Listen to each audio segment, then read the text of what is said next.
토트넘에 부임한 누누 감독이 4개월간의 사투 끝에 팀을 떠났습니다. 말도 많고 탈도 많았던 누누 감독과 토트넘의 불편한 동침. 이를 지켜보던 모든 이들이 비극적인 결말을 예상하고 있었죠.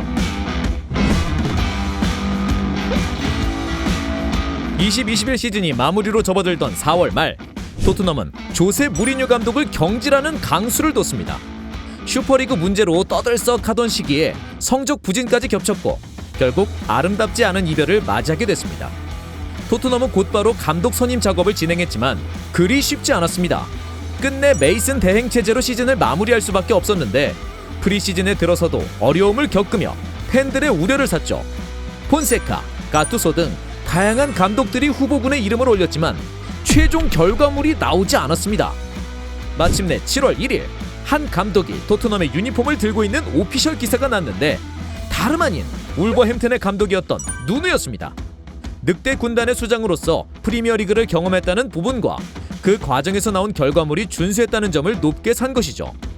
그럼에도 불구하고 당시 토트넘 팬들의 반응은 그리 좋지 않았습니다. 꽤나 오랜 시간에 걸쳐 선임 작업이 이루어졌기 때문에 더 높은 이름값의 감독을 원했기 때문이죠. 하지만 이러한 우려들은 단 3경기만에 자취를 감췄습니다.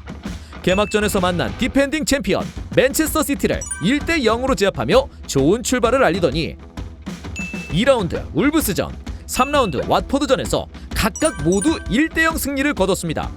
3경기를 치른 후 토트넘의 순위는 무려 1위! 다른 라이벌들을 제치고 리그 선두를 달렸습니다. 특히 북런던 라이벌 아스날이 3연패를 당한 것과 대조되면서 더더욱 좋은 분위기를 탔죠. 물론 모든 부분에서 긍정적인 평가가 뒤따른 것은 아니었습니다. 경기력이 그리 좋지 못했던 것과 3경기 모두 1-0 신승이라는 지적입니다. 그럼에도 불구하고 프리시즌을 늦게 시작했다는 점, 이적 파동을 일으킨 케인과 신입생 로메로 없이 결과를 거뒀다는 점, 탄강과 스킵과 같은 유망주들을 적절히 사용하며 결과를 이끌어냈다는 점 등이 주목을 받았습니다. 불안감 속에서도 리그 1위에 올랐다는 것이 누누 감독의 장밋빛 미래를 기대하게 만들었던 것이죠. 이내 그 작은 불안감이 모든 현실을 뒤덮어버렸습니다. 3연승 이후 열린 런던 팀들과의 3연전에서 모두 대패를 당하며 여론이 들끓었는데요. 4라운드 크리스탈 팰리스 원정에서 무기력한 경기력으로 0-3 패배. 홈에서 열린 첼시전에서도 0-3으로 무릎을 꿇었습니다. 외나무다리에서 만난 아스날과의 경기에서도 전반전에만 3골을 내주는 충격적인 과정 끝에 1-3으로 무너졌습니다. 3라운드 기준 1위에 있던 토트넘과 20위로 떨어졌던 아스날이 6라운드 이후 순위가 역전되는 기이한 현상이 일어나게 된 거죠. 이후 아스톤 빌라, 뉴캐슬을 잡아내며 반등을 이루나 싶었지만 또 다른 런던팀 웨스트햄에게 패배하며 그 흐름이 끊깁니다. 그리고 10라운드에서 물러설 수 없는 한판을 치르게 되는데 비슷한 이유로 벼랑 끝에 놓여있던 맨체스터 유나이티드를 만나게 됩니다. 토트넘과 맨유 모두 부진한 경기력과 동시에 감독에 대한 비판이 있던 상황이었습니다. 결과는 토트넘의 0-3 완패. 이렇다 할 기회조차 만들어보지 못하고 홈에서 망신을 당했죠. 유로파 컨퍼런스 리그 비테세 원정에서 패배, 리그컵에서 주전들을 가동하여 상처뿐인 승리 획득, 그리고 맨유전 참패까지. 11월에 첫 아침이 밝던 때에 누누 감독의 경질 소식이 들려왔는데요. 부임한 지 딱 4개월이 됐던 시점이었습니다. 결과적으로 누누 감독의 토트넘은 실패로 막을 내렸습니다. 시즌 초반 전해졌던 부정적인 의견들이 현실로 나타난 것이죠. 특히 여러 명의 전문가들은 누누 감독이 토트넘에서 성공할 수 없다고 외치며 비극적인 결말을 예상했습니다. 자, 첫 번째는 누누 감독의 스타일입니다. 누누 감독이 울버햄튼에서 주로 사용했던 전술은 선수비 후역습이었습니다. 많은 패스와 함께 높은 점유율을 확보하는 방식보다는 단순하지만 빠른 역습을 통해 상대를 공략하는 방식이었는데요. 이는 리그에서 상대적 강팀보단 약팀에게 어울리는 전술이었는데 토트넘 스쿼드와는 맞지 않을 것이라는 예상이 있었습니다. 그리고 정확했죠. 누누 감독의 토트넘은 10경기를 치르는 동안 5승 5패, 9골을 넣는 동안 16실점을 내줬습니다. 마이너스 7의 득실차도 불만족스러웠지만 경기력과 세부 지표는 더욱더 아쉬웠죠.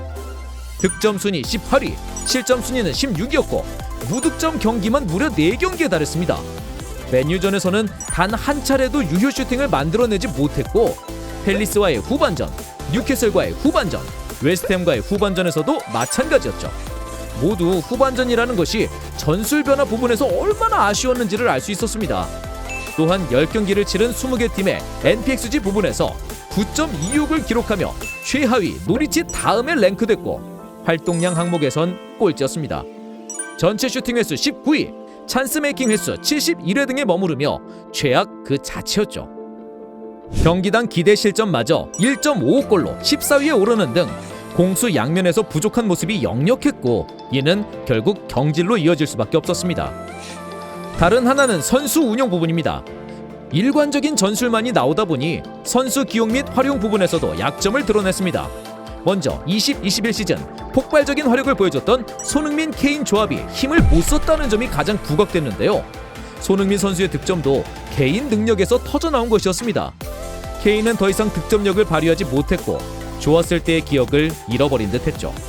이외에도 알리, 윙크스와 같은 잉여 자원들도 살려내지 못하면서 시즌 초반 스쿼드에서 제외했던 은돔벨레를 다시 기용하기도 했습니다.